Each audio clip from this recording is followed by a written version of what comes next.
আসসালামু আলাইকুম ভিউয়ার্স, সকলকে ওয়েলকাম আমাদের চ্যানেলের পক্ষ থেকে। তো আজকে আমরা মূলত একটি প্রজেক্টর আপনাদেরকে আনবক্সিং করে দেখাবো। তো এই প্রজেক্টরের ব্র্যান্ড কি বা এটার মডেল কি এবং এটার দাম কত এবং কি কি সুবিধা এটাতে আছে এ টু জেড আমরা এই ভিডিওর মাধ্যমে আপনাদেরকে দেখানোর চেষ্টা করব। তো সর্বপ্রথম আমি বলবো, এই যে প্রজেক্টরটা আপনারা দেখছেন, এটা মূলত ইপসন ব্র্যান্ডের একটি প্রজেক্টর এবং এই প্রজেক্টরের মডেল হচ্ছে ইপসন EB-E01। এখানে আপনারা একটু লক্ষ্য করলেই দেখতে পারবেন, এখানেই মূলত দেওয়া আছে EB-E01 মাল্টিমিডিয়া প্রজেক্টর। তো এই প্রজেক্টরটা আমরা এখন এখান থেকে বের করব এবং এটার কি কি কনফিগারেশন আছে এ টু জেড আপনাদেরকে আমরা জানানোর চেষ্টা করব। তো সর্বপ্রথম আমরা এই প্রজেক্টরটা এখান থেকে আগে বের করে নিব।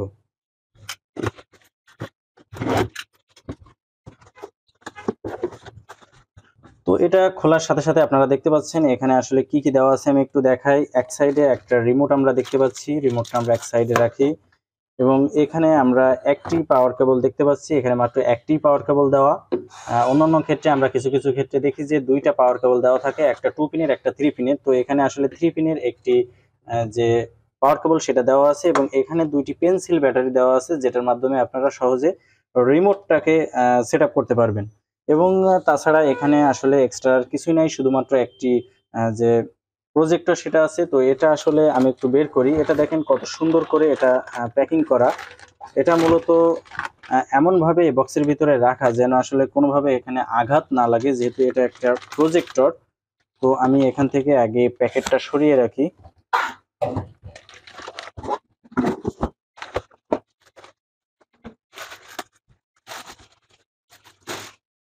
তো এটা হচ্ছে আমাদের সেই প্রজেক্টর এবং এটার সাথে বক্সের ভিতরে আসলে বেশ কয়েকটা ইউজার ম্যানুয়াল আছে, যেটার মাধ্যমে আপনারা খুব সহজে বুঝতে পারবেন যে এটা কিভাবে আপনারা সেট আপ করবেন। এবং এখানে একটি ডিভিডি বা সিডি দেওয়া আছে। তো এই সিডিতে মূলত এই যে প্রজেক্টর আপনারা দেখছেন, এটা যে ড্রাইভার সেটা মূলত এখানে দেওয়া আছে, এই কারণেই মূলত এই সিডিটা দেওয়া থাকে।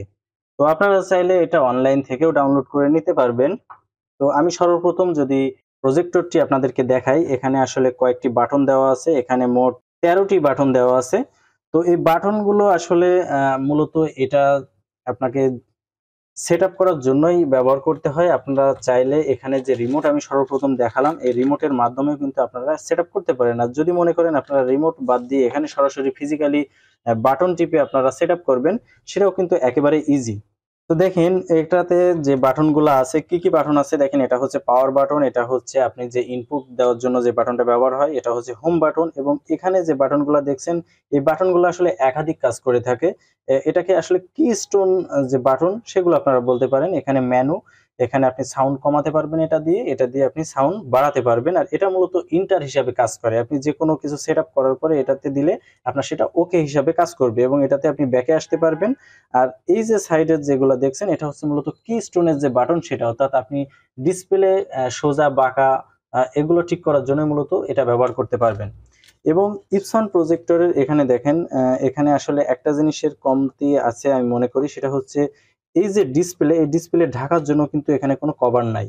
হ্যাঁ, দেখেন এখানে কিন্তু কোনো এটার সামনে যে একটা শাটার সিস্টেম থাকে সেটা কিন্তু এখানে নাই। এবং এটার মাধ্যমে আসলে নিচে যে অপশনটা আছে এটা চেপে ধরে আপনি প্রজেক্টর উঁচু নিচু যে অপশন সেটা করতে পারবেন। এবং এর 4 সাইডে আসলে আহ, আমি যদি দেখাই, এখানে দেখেন এটা উঁচু নিচু করার জন্যই মূলত কিন্তু এই অপশনটা ব্যবহার করা হয়। এটা ঘোরালে কিন্তু এটা আস্তে আস্তে বাইরের দিকে বের হয়ে আসবে। এবং এটার ব্যাক সাইডে যদি আমি দেখি, এখানে হচ্ছে মূলত এটা পাওয়ার পোর্ট এবং এখানে আছে ইউএসবি পোর্ট, ডাটা কেবল যেটাতে ব্যবহার করবেন। এবং এটাতে আছে দেখেন ভিজিএ পোর্ট এবং এখানে আছে এইচডিএমআই পোর্ট। তাছাড়া কিন্তু এখানে আসলে এটাতে আর কোনো পোর্ট আমরা দেখতে পাচ্ছি না, এটাতে কিন্তু আসলে ইউএসবি পোর্ট নাই। তো এটার কনফিগারেশন আমি একটু আপনাদেরকে বলি। এই যে প্রজেক্টরটা দেখছেন, এটা মূলত স্ট্যান্ডার্ড ক্যাটাগরির একটি প্রজেক্টর এবং এটাতে যে ডিসপ্লে ব্যবহার করা হয়েছে, এই যে ডিসপ্লে যে লাইটটা পড়বে, এটা মূলত 3 LCD সিরিজের ডিসপ্লে এখানে ব্যবহার করা হয়েছে। এবং এটার যে রেজুলেশন সেটা হচ্ছে 1024x768, এই রেজুলেশন এখানে ব্যবহার করা হয়েছে। এবং এখানে ম্যাক্সিমাম সাপোর্টেড রেজুলেশন আমি যদি বলি 1024x768। এবং এটাতে যে লাইট আউটপুট সেটা হচ্ছে 3300 লাম্পস এখানে ব্যবহার করা হয়েছে। এবং এটার যে ডিপ কালার সেটা হচ্ছে 10 বিট, এবং এটাতে মূলত ডিসপ্লে কালার প্রায় 1.07 বিলিয়ন। এবং আমি যদি বলি এটা সাদা এবং কালার একই ব্রাইটনেস এখান থেকে আপনারা পাবেন। এবং এটাতে আমি যদি বলি 3D টেকনোলজি কিন্তু এখানে ব্যবহার করা হয়নি, অর্থাৎ 3D টেকনোলজির যে সুযোগ সুবিধা সেটা কিন্তু এখান থেকে আপনারা পাবেন না। এবং এই প্রজেক্টরের আসলে মিনিমাম যে প্রজেকশন ডিস্টেন্স সেটা হচ্ছে 5 ফিট বা 6 ফিটের কাছাকাছি। এবং এটা আসলে যে ইমেজ সাইজ সেটা সর্বোচ্চ আপনারা 30 সেন্টিমিটার মতো সর্বনিম্ন ছোট করতে পারবেন, এবং সর্বোচ্চ প্রায় 350 ইঞ্চি পর্যন্ত একটা ইমেজ সাইজ আপনারা এখান থেকে আউটপুট হিসাবে দেখতে পারবেন। এবং জুম রেশিওর কথা যদি আমি বলি, এখানে বাটন বা এখানে যে রিমোট আছে দুটার মাধ্যমে আপনারা জুম কম বেশি করতে পারবেন। এটার যে জুম রেশিও সেটা হচ্ছে 1.35 ডিজিটাল জুম এখানে ব্যবহার করা হয়েছে। এবং এখানে যে কি স্টোন আপনারা দেখছেন, আমি একটু আগেই দেখালাম যে বাটনগুলো, এই কি স্টোন মূলত প্লাস মাইনাস 30 ডিগ্রি পর্যন্ত আপনি এটা ভার্টিক্যালি এবং হরাইজন্টালি এটা ঠিক করতে পারবেন। এবং এটাতে যে লাইট সোর্স আছে, আমি আগেই বলেছি এটা ল্যাম্প লাইট সোর্সের একটি প্রজেক্টর। এবং এই প্রজেক্টরের যে লাইট সোর্স, এটার লাইফ আওয়ার্স নর্মালি হচ্ছে 6000 ঘন্টা, এবং ইকোনমিক্যালি এইটার লাইফ যে আওয়ার, অর্থাৎ লাইট সোর্সের যে আওয়ার, এটা প্রায় 12,000 ঘন্টা পর্যন্ত এটা দিতে পারবে। এবং এটাতে যে ফোকাস অ্যাডজাস্টমেন্ট, অর্থাৎ আপনার কোনো ডিসপ্লে করার পরে যদি আপনি মনে করেন এটা একটু ঝিরঝির হচ্ছে বা এটা একটু ক্লিয়ার করার দরকার, এটা কিন্তু অটোমেটিক্যালি হবে না, এটাকে আপনার ম্যানুয়ালি ঠিক করে নিতে হবে। এবং আমি আগেই বলেছি যে এখানে কিন্তু ইউএসবি পোর্ট ওইরকম নাই, আমি এখানে দেখিয়েছি মাত্র 3টা পোর্ট এখানে অ্যাভেলেবল। একটা হচ্ছে ইউএসবি বি টাইপের, একটা হচ্ছে ভিজিএ পোর্ট, এবং একটা হচ্ছে এইচডিএমআই পোর্ট। এই 3টার মাধ্যমে আপনি মূলত এই জিনিসটা কানেকশন করতে পারবেন।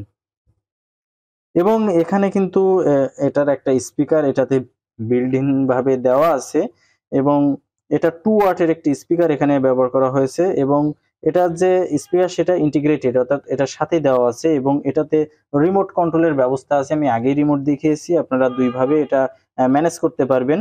এবং এই যে প্রজেক্টর, এটার ওজন আসলে কত, এটা প্রায় 2 কেজি 400 গ্রাম মতো এটার ওয়েট আছে। এবং এটা যদি ওয়ারেন্টির কথা আমি বলি, এটা প্রায় 2 বছরের ওয়ারেন্টি পাবেন। তো এটার কিন্তু একটা শ্রেণীবিন্যাস আছে এই 2 বছরের ওয়ারেন্টির। একটা হচ্ছে ফার্স্ট 1 ইয়ার আপনি পার্টসের যে ওয়ারেন্টি সেটা পাবেন, এবং সেকেন্ড ইয়ারে আপনি শুধুমাত্র সার্ভিসের ওয়ারেন্টিটা পাবেন।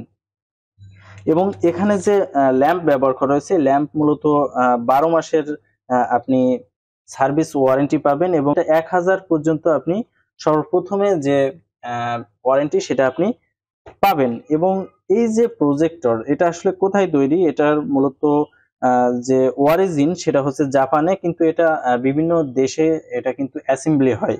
যেমন আমরা চায়না, ইন্দোনেশিয়া, ফিলিপাইন বিভিন্ন দেশের কথা বলতে পারি। বিভিন্ন জায়গায় মূলত এটা আপনার যে অ্যাসেম্বলি সেটা হয়ে থাকে, কিন্তু মূল যে অরিজিন সেটা হচ্ছে জাপান।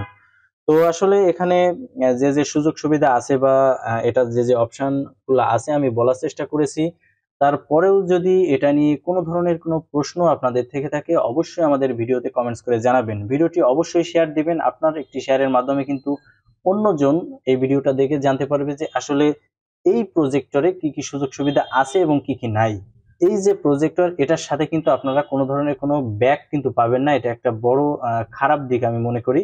কারণ এটা এক জায়গা থেকে অন্য জায়গায় মুভ করার জন্য একটি ব্যাগ খুবই জরুরি দরকার, কিন্তু এটার সাথে নাই। তো এটা আমি মনে করি যে দেওয়া দরকার ছিল। তো চেষ্টা করলাম আসলে বিস্তারিত বলার। আশা করি ভিডিওটি দেখে ভালো লেগেছে। ধন্যবাদ সকলকে।